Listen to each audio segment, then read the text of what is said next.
Emang sosial media tuh ini banget ya, racun banget ya. Maksudnya lu sampai bisa merasa begitu gitu kan. Cita-cita itu nggak ada expired date-nya.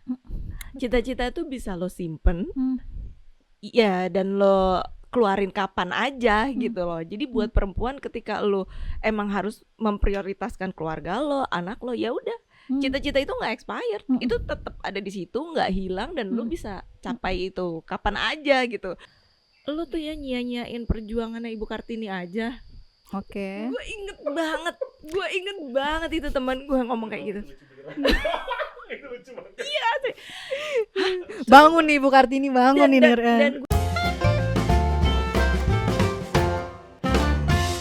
Gih, kemarin ada temen gue sama-sama guru mau resign, terus dia bilang, Miss gue mau curhat dong gitu. Gue tuh sebenarnya nggak terlalu deket, jadi gue kayak, curhat apa gitu kan. Ternyata beliau ini resign, berhenti mengajar karena harus mengasuh anaknya gitu. Jadi yang tadinya ada support system, kemudian jadi tidak ada, sehingga tidak ada pilihan lain gitu. Kemudian ya sedih lah ya, sedih, nangis. Kemudian concernnya adalah aku tuh merasa terpenuhi nih ke passion mengajar, terus tiap hari berinteraksi sama anak-anak SMA tuh menyenangkan. Jadi dia memang menikmati gitu menjadi guru gitu kan. Ya udah cerita segala macem, terus ya gue jadi inget lah zaman-zaman gue terpaksa juga gitu ya. Gue harus akui sih, gue juga terpaksa berhenti kerja karena harus ngurus anak gue yang masih bayi waktu itu gitu. Terus gue inget yang belum lama ya lu ya, tahun berapa sih itu Gih? 2020 ya, pas pandemi gitu. Gue inget suatu hari gak ketemuan yuk, kalau nggak salah si Aika anak gue masih gym ya, kita nungguin anak kita nge-gym di pinggiran. Terus lu waktu itu ya concern dengan gila ya, ternyata berhenti kerja tuh tidak sesederhana itu ya, dan efeknya tuh bener-bener baru terasa setelah kerja. Lu inget nggak apa aja waktu itu yang lu ceritain ke gue? Satu yang gue inget ya, dari banyak satu yang gue inget banget. Sebenarnya nih gimana ya, mau dibilang silly gitu, shallow gitu ya. Jadi ceritanya kayaknya waktu itu gue ganti handphone, ganti gadget gitu. Dari yang biasa pakai i gitu kan, yang ada gambar buahnya, terus pindah aliran tuh waktu itu. Pindah mazhab ya. Karena budget concern. Nah itu tuh membuat gue kayak gimana ya, kayak mau dibilang shock ya shock, mau bukan sekedar dari cara pakai ya gitu. Cara pakai ya beda, tapi kayak ada sesuatu yang beda aja, beda nilai gitu. Maksudnya betul. Kayak gini, sebenarnya ini hal simple ya, kayak ini contoh yang paling receh nih. Misalnya misal lu tiap hari pakai eyeliner nih kalau perempuan ya. Terus tiba-tiba satu hari lu nggak pakai eyeliner, lu pasti akan ngerasa beda banget gitu. Padahal itu cuman segaris kecil gitu doang. Tapi kalau emang lo hari-hari lo emang udah biasa nggak pakai eyeliner ya, sebenarnya itu nggak ada masalah juga gitu. Sebenarnya itu halnya sereceh itu gitu loh. Tapi memang itu beda banget ya. Kan gue nggak pernah nih pakai yang ai itu ke Android itu memang beda banget. Iya enggak juga sih, maksud gue ya, maksudnya beda secara apa nih? Kalau secara fungsi masing-masing punya kelebihannya masing-masing gitu ya. Secara cara pakai ya pastilah beda, orang beda sistem gitu. Tapi ya sebenarnya kalau lu mau, lu akan dengan mudah, nggak mudah sih, tapi nggak susah juga untuk menyesuaikan diri gitu loh. Jadi sebenarnya kalau gue lebih ke mental aja. Beda kasta soalnya kan. Nggak bisa bilang beda kasta. Semua punya kelebihannya masing-masing. Semua menurut gue oke dua-duanya, cuman karena beda kebiasaan aja. Ya sama itu tadi kayak gue bilang, misalnya kalau orang udah biasa hari-hari dia nggak pakai eyeliner, kan sebenarnya nggak pakai eyeliner baik-baik Nggak apa-apa, aja, nggak iya. apa-apa. Lu misalnya hari-hari lo nggak pakai lipstick deh, kan sebenarnya nggak pakai lipstick nggak apa-apa. Tapi ketika lu setiap hari pakai lipstick, suatu hari lu nggak pakai, lu akan ngerasa itu pucet banget. Iya. Padahal sebenarnya orang yang nggak biasa ketemu lo pakai lipstick ngerasa itu baik-baik aja, Nggak notice juga. nggak ya. notice juga. Ya contoh lagi kedua receh itu eyeliner itu. Sebenarnya kan baik-baik aja. Ya jam tangan deh. Lu tiap hari pakai jam tangan. Hari itu lu nggak pakai jam tangan kan lu bisa lihat dari HP sebenarnya. Tapi pasti lu akan ngerasa ada sesuatu yang kayak Hilang. gitu loh. Iya, Kurang aja tangan gue kayak kurang padahal sebenarnya nggak apa-apa. Nah, kalau gue waktu itu beralihnya itu karena memang ya budget gitu. Maksudnya handphone lama gue udah tidak mumpuni, memang ada sesuatu hal yang harus mengharuskan dia diganti. Mau beli yang baru yang lebih kan kalau itu kan harus dari 13, 14, 15 gitu Naik kan ya. Mau beli yang lebihnya waktu itu belum nyampe ya kan. Jadi ya pilihan gue adalah beralih gitu. Nah, itu yang membuat gue kayak nggak tahu ya, kayak aduh kok gue jadi begini ya gitu, kayak ngerasa gitu loh. Aduh kok gue jadi harus ini ya. Kayaknya ini bukan gue gitu loh. Kayak gitu. Gue inget banget. Terus gue kayak bentar gue kayaknya gue nggak bisa relate ya kalau contohnya teknologi gitu. Tapi gue inget waktu gue berhenti kerja, gue juga ada. Memang kan harus realistis ya penyesuaian budget. Karena kan tadinya kita punya income sendiri, bebas dong. Gue mau beli apa ya, gitu. Cuma ketika tidak ada income lagi, gue udah berhenti jadi ibu rumah tangga. Kalau gue ngerasa waktu lo cerita itu, gue ngerasa yang gue berasa ini banget itu skincare. Itu gue sedih Basic banget ya, itu basic. Tapi gue ngerasa gue pakai ada brand A, let's say gitu ya, brand A. Gue tuh bertahun-tahun gue pakai brand A. Terus gue nggak mampu lagi beli itu. Gue nggak mampu. Jadi gue beli yang let's say tadinya harganya 10.000, gue jadi beli yang harga 1.000. Itu kayaknya hati gue pedih banget. Jadi gue sambil cuci muka tuh kayak ini bersih nggak ya gitu. Terus aku malam pakai night cream kayak ini keriput aku beneran bisa nggak ya harga segini gitu. Gue tahu bener yang lo bilang kayak shallow gitu ya, tapi bener loh gue ngalamin itu kan? Bukan masalah mereknya, bukan masalah ganti mereknya, tapi perasaan bahwa lu membeli itu karena ya terpaksa gitu loh. Dan gue harus mengakui gue merasa ada penurunan kualitas apa ya, self care gitu. Ya, tapi kan ternyata selalu jalanin terus kenapa? Gak apa-apa, gue masih pakai brand itu sampai sekarang. Dan muka lo baik-baik aja kan. Dan gue pun masih memakai handphone itu sampai Android sekarang. baik-baik aja ya. Maksud gue kalau orang yang dari dulunya emang udah pakai kayak lu lah, dari dulunya emang lu udah pakai Android. Sampai sekarang lu pakai kan sebenarnya biasa aja. Dan waktu gue cerita itu ke lu pasti gak relate. Lu bilang gini, gila gue tuh biasa pakai apa sih, lu sebut MacBook tuh. Gue sampai gini, emang berapa sih harga MacBook gitu. Gue tuh kayak kenapa nggak lu beli MacBook aja yang baru gitu. Terus kayak pas lu sebut angka gue gini, idih najis. Iya deh, nggak usah lu beli. Biasa. Gue benar-benar kayak itu dunia berbeda gitu ya. Iya kan. Dan maksud gue lu bekerja dengan barang itu, dengan pekerjaan lu bertahun-tahun dan lu baik-baik aja kan gitu. Makanya poinnya tuh sebenarnya bukan si mereknya, bukan si barangnya, tapi perasaan mengganti karena sesuatu, karena lu nggak mampu. Betul. Dan gue inget sih ada ketika gue berhenti kerja itu biasanya kan setiap hari rutin keluar ya. Terus pakai baju rapih gitu ya, rapih atau bagus menurut gue pribadi gitu kan. Ketika gue berhenti bekerja, gue ngerasa sayang aja gitu gue nambah-nambahin cucian kalau gue pakai baju pergi gitu kan. Jadi gue kayak ya pakai daster lagi, kaos yang udah tipis banget kayak saringan tahu tapi adem, celana pendek lagi gitu. Terus gue kayak terus sambil scrolling kan, gue inget banget waktu gue berhenti kerja itu lu masih kerja. Posisinya gue berhenti kerja, gue lupa tahun berapa, kayaknya 2014 deh. Iya kan baru lahir.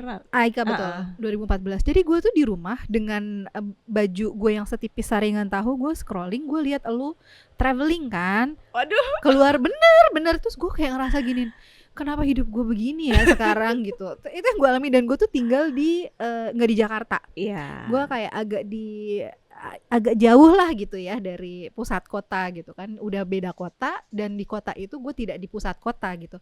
Gue tuh kayak ngerasa apa ya, lama-lama disconnect gitu dengan kehidupan yang gue lahir dan besar di Jakarta gitu. Gue gak ngerasa kok gue sedih banget ya, ini si Hegi lagi di mana tuh, gue lupa, Praha. Gue kayak ya ampun, aku di sini pakai gitu. Ya, dan itu pada masa itu gue kerja kan. Iya betul, dan itu perasaan hal itu beneran membuat gue merasa kecil pada saat itu. Ya you call me shallow whatever, but I felt that. Gue beneran ngerasa itu gitu. Berarti itu sebenarnya salah satu tips buat orang yang berhenti kerja. Bisa berhenti kerja, bisa berganti kegiatan. Emang sosial media tuh ini banget ya, racun banget ya. Maksudnya lu sampai bisa merasa begitu gitu kan.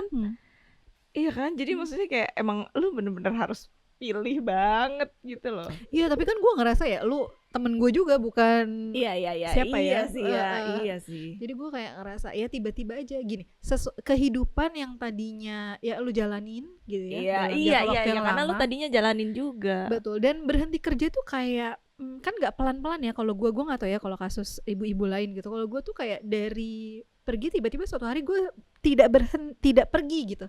Dan di rumah aja, bukan yang secara pelan-pelan gitu. Jadi benar-benar berubah drastis. Itu sih gue ngerasa kayak gila ya, gue dasteran aja gitu. Terus ya itu. Gue tuh waktu berhenti kerja itu terus nggak lama pandemi. Oh iya. Tahun 2020 tuh. Iya. Jadi lo yang biasanya aktif kemana-mana gitu ya namanya orang kerja aja pada umumnya gitu. Nah bayangan gue waktu gue berhenti kerja tuh gue udah merancang nih kegiatan gue gitu kan ya. Tiba-tiba kan pandemi, nggak bisa keluar rumah, nggak bisa ngapa-ngapain ya kan. Ya stresnya double sih. Padahal waktu itu berhenti kerja itu adalah pilihan yang gue buat dengan sadar. Maksudnya emang lu tidak terpaksa waktu itu tuh? Nggak terpaksa. Memang gue memang memilih gitu loh. Memang itu pilihan gue gitu. Cuman kan terus tiba-tiba kondisinya dar gitu kan. Waduh, itu sih lumayan struggling tuh menghadapi tiba-tiba yang pandemi yang nggak bisa kemana-mana itu kan. Nah waktu itu tuh syarat dari laki gue, syarat dari suami gue tuh waktu itu, oke lah kalau lo mau berhenti kerja tapi lo harus punya kegiatan ya gitu. Ya iya, kalau abis kerja terus nggak punya kegiatan kan bingung ya. Oke, makanya gue udah berancang sebenarnya kegiatan. Tapi memang kadar lo semuanya di luar rumah. Dan pada saat pandemi ya udah jadi lo benar-benar nggak ngejalanin semua planning lo sebelum berhenti kerja. Ya ganti plan akhirnya alhamdulillah lah itu yang membawa gue akhirnya salah satu yang membawa gue ambil diploma Montessori itu gitu. Karena waktu itu online. Karena gimana ya, lu kalau orang lu biasa kerja waktu itu kan gue juga belum terlalu terbuka kalau di rumah bisa ngapain aja. Padahal sebenarnya banyak. Kalau ya balik lagi kalau lu emang hari-hari lu di rumah ya lu beberes rumah, lu masak, lu ini, lu itu gitu kan ya. Ya karena gue waktu itu baru kan gue juga masih bingung ngapain gitu. Sama ini sih, gue waktu itu juga ngerasain tadi lu bilang ya, karena di rumah masak, beres-beres gini.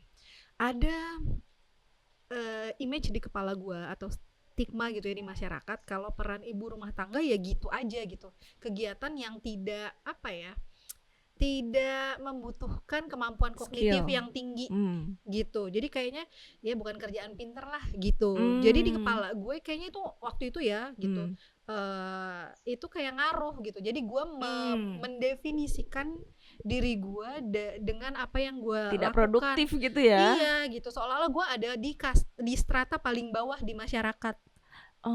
Dan stigma itu kayaknya masih ya? Ada sampai sekarang ya. Sedih. Padahal sebenarnya itu maksud gue itu basicnya.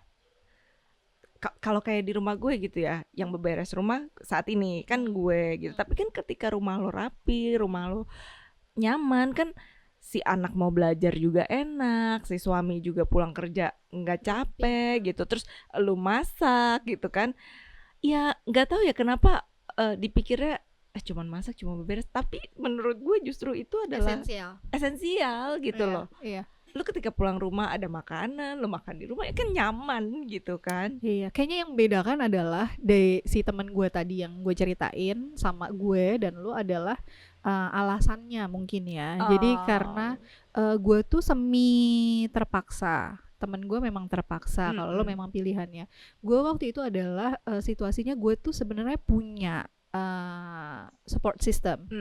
Kemudian gue tidak cocok dengan support system yang ada, tapi gue tidak ada pilihan lain gitu, sehingga yang sedihnya adalah di masyarakat gue tidak tahu ya ini masih sama atau tidak, ketika dihadapkan kedua pilihan gitu ya, harus ada yang berhenti seolah-olah semua orang diem lalu ya istrinya gitu. Jadi bukan tidak apa ya, tidak sama gitu kayak tiba-tiba ya udah, jadi gue dihadapkan itu, kemudian oh jadi aku harus berhenti nih gitu. Jadi option di mana kepala rumah tangga yang berhenti tuh ya nggak ada gitu. Kalau di kasus gue nggak ada gitu. Akhirnya gue ya terpaksa berhenti gitu. Gue merasa down, tidak rela, karena gue suka pekerjaan gue, gue menikmati pekerjaan gue gitu. Tapi yang menguatkan gue dan bikin gue ngerasa oke, I'm gonna do this, itu reaksi nyokap gue. Jadi gue telepon nyokap gue tinggal di Jakarta, gue waktu itu di kota yang berbeda. Terus gue telepon sambil nangis, gue bilang, "Ma, aku berhenti kerja karena gak ada yang jaga anak segala macem." Terus nyokap gue reaksinya cuma, "Ya kemana aja lu?" gitu. Bukan dari kemarin berhentinya. I was shock gitu, karena gue cerita ke teman-teman gue semua, ibu-ibunya mana bilang gue kan udah nyekolahin lu tinggi-tinggi, masa lu berhenti gitu aja gitu. Mereka nggak terima. Terus gue bingung kan, kok reaksi nyokap gue kemana aja lu gitu. Ya udah akhirnya gue nggak nanya waktu itu, gue tunggu nyokap gue datang. Pas nyokap gue datang, gue tanya, "Mama nggak sedih aku berhenti kerja?" gitu. Terus nyokap gue bilang, "Enggak, mama sedih kalau cucu mama nggak diurusin." Wow. Terus mama nggak ngerasa udah nyekolahin aku mahal-mahal, karena ibunya temanku semua bilang gitu, udah disekolahin mahal-mahal terus lo jadi ibu rumah tangga gitu kan. Terus katanya, "Lah, emangnya jadi ibu rumah tangga nggak butuh cerdas?" Iya, betul. I thank her for saying that. Jadi gue lebih diri dan percaya diri gitu menjalankan peran gue sebagai ibu rumah tangga gitu. Kemudian akhirnya gue baca-baca dan gue menemukan dua definisi yang berbeda, yaitu mengurus anak dan mengasuh anak gitu. Mengurus anak gue pikir itu bisa dilakukan oleh banyak orang yang bisa menggantikan peran gue mengurus anak. Tapi mengasuh anak beda. Jadi gini, misalkan ya gue hire mbak untuk ngurusin anak gue gitu kan, bukan berarti si mbak bisa mengasuh anak gue. Mengasuh dalam arti mengetahui usia anak, tahap perkembangannya bagaimana, dia butuh distimulasi apa, makanannya, nutrisi yang dibutuhkan apa, itu mengasuh gitu. And then nyokap gue bilang, ya ngurus anak semua juga bisa, yang membedakan adalah itu anak diasuh atau tidak. Dang, it hit me gitu. Gue kayak dan gue jadi menjalankan peran ibu rumah tangga itu full time mom, jadi lebih percaya diri. Itu sih yang gue ngerasa, and it came from my mom gitu kan. Ya itu sih. Tapi ada momen juga ya pada saat itu, waktu gue udah berhenti kerja, terus gue melihat temen gue dengan karirnya. Oh, yang terjadi sama gue, iri ke lu itu. Oh iya. Aduh. Jadi gue melihat temen gue dengan karirnya, dengan ya kesuksesannya masing-masing gitu ya. Ada lah pasti perasaan kayak aduh gitu loh. Gitu. Pada saat itu gue lupa, kayaknya ada suatu kejadian, nyokap lo baru lulus S2 atau S3 atau pokoknya ambil pendidikan gitu ya. Terus lu nulis ini kata-kata dari nyokap lo. Nyokap lo bilang bahwa cita-cita itu nggak ada expired date-nya. Cita-cita itu bisa lo simpen, ya, dan lo keluarin kapan aja gitu loh. Jadi buat perempuan, ketika lo emang harus memprioritaskan keluarga lo, anak lo, ya udah, cita-cita itu nggak expired, itu tetap ada di situ, nggak hilang, dan lo bisa capai itu kapan aja gitu. Nah itu tuh yang apa ya, membuat gue kayak, ya mungkin saat itu gue lagi ada di posisi lagi down-downnya kayak lo zaman itu gitu ya. Itu tuh yang membuat gue cukup bangkit tuh gitu. Mah double strike loh mah. Aku kayak Hegi, luar biasa mak gue. Oke. Iya makanya gitu loh. Gue yang kayak, hah? Iya ya gitu. Kenapa gue harus merasa tertinggal? Ngapain gue ngelupain cita-cita gue gitu. Dan bener kata nyokap lo gitu, ibu rumah tangga harus cerdas. Dan by the way, kayaknya kalau gue inget-inget, kayaknya emang cita-cita gue ibu rumah tangga deh. Oh iya? Kayak Sumpah. Oh, wow. Kayaknya iya deh. Kenapa gue kaget? Karena di generasi kita kan ya cita-cita tuh dokter, pilot, ya you name it, iya kan? Iya. Oke. Ya, Kalau gue emang dari kecil pengen jadi guru, aneh gak? Oh, enggak lah, nggak aneh. Emang itu cita-cita anak-anak pada umumnya ya kan? Iya ya, enggak sih. Itu tuh kayak identik dengan kemiskinan. Ya, jangan dong. Zaman kayak Ya, gini, kalau zaman misalnya dulu, lu bilang zaman jadi dulu. guru kayak, hah jadi guru yang lain aja gitu. Iya. Oke. Gue juga ya itu tadi gue lupa itu dalam rangka apa gue nulis itu ya, tapi memang ya gue harus bersyukur nyokap gue ngasih contoh. Beliau itu baru bisa kuliah, gue SMP. Kemudian gue hamil anak gue udah gede banget 9 bulan, itu gue datang ke acara wisudanya dia S2 kalau nggak salah. Dan nyokap itu bener-bener kan gue di luar kota kayak kamu harus datang. Terus gue bilang mama udah gede banget, udah duduk juga sakit kan. Terus kayak nyokap enggak, mama mau kamu lihat gitu. Jadi kayak apa ya, dia ingin memastikan gitu kalau I set this standard for you gitu, lu anak perempuan gue gitu. Dan ini gue akan refer ke buku yang image-nya tuh nggak terlalu bagus, Madame Bovary nih, kalau yang pernah baca sastra Perancis. Madame Bovary tuh image-nya femme fatale, tapi ada satu bagian dari buku itu Madame Bovary suka banget belajar. Terus ada satu bagian dia kan ditanya gitu zaman dulu, ngapain lo belajar A B C gitu kan. Kan zaman dulu wanita tidak boleh bekerja ya. Dia bilang, loh karena kan gue nanti akan jadi ibu anak-anak gue, so I set the standard gitu.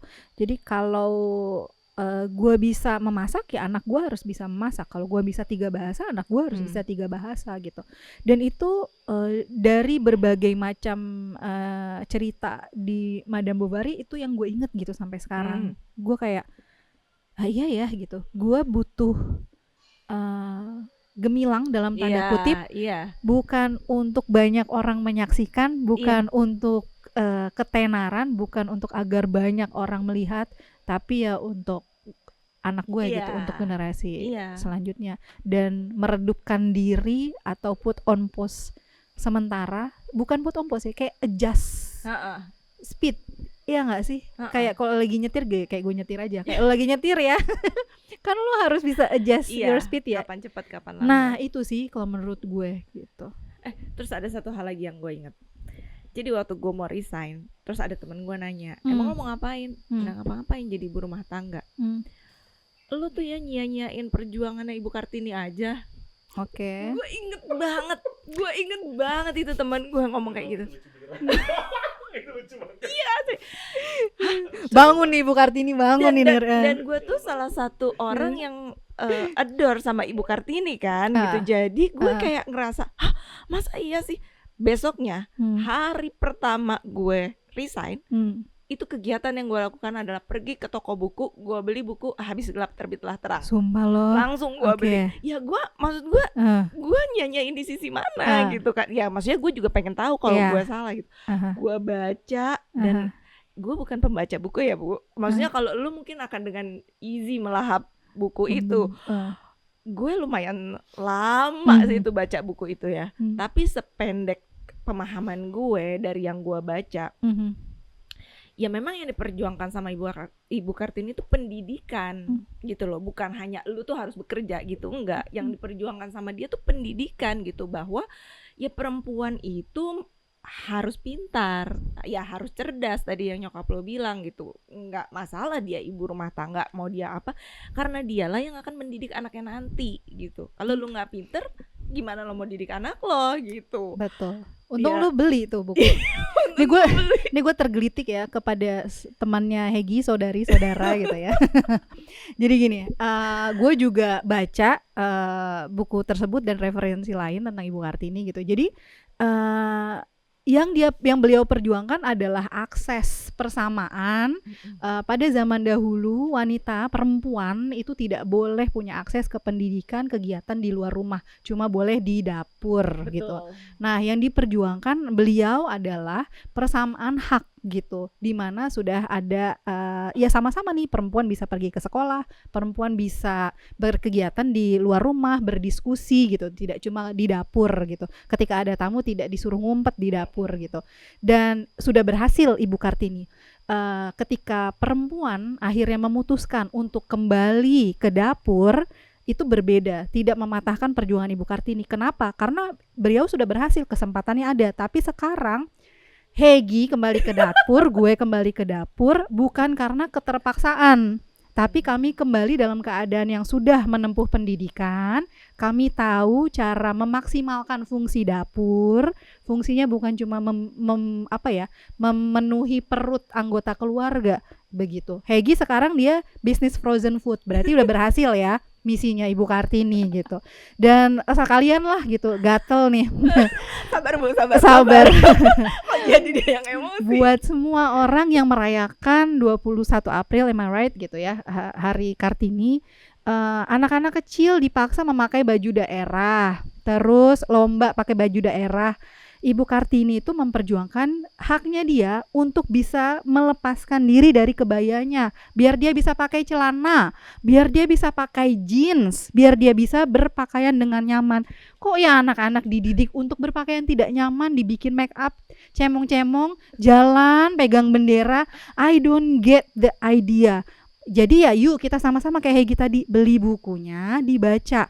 Kalau tidak punya kemampuan memahami tentang apa tadi, habis gelap terbitlah terang, ya diskusi gitu, sehingga anak-anak kita tuh jadi kayak nggak cuma pakai kebaya jalan karnaval, Kartininya di mana, itu baru menyia-nyiakan perjuangan Ibu Kartini gitu. Maaf ya kepancing lagi.